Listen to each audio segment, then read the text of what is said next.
Hello everyone, in this video I'm going to show you how to get number rows on iPhone keyboard.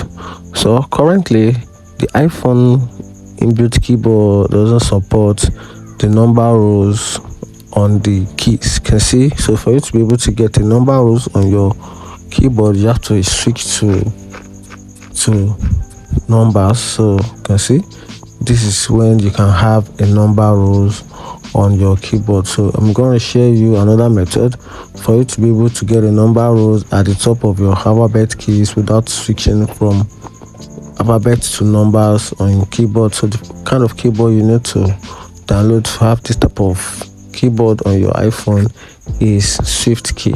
Just go to Apple Store,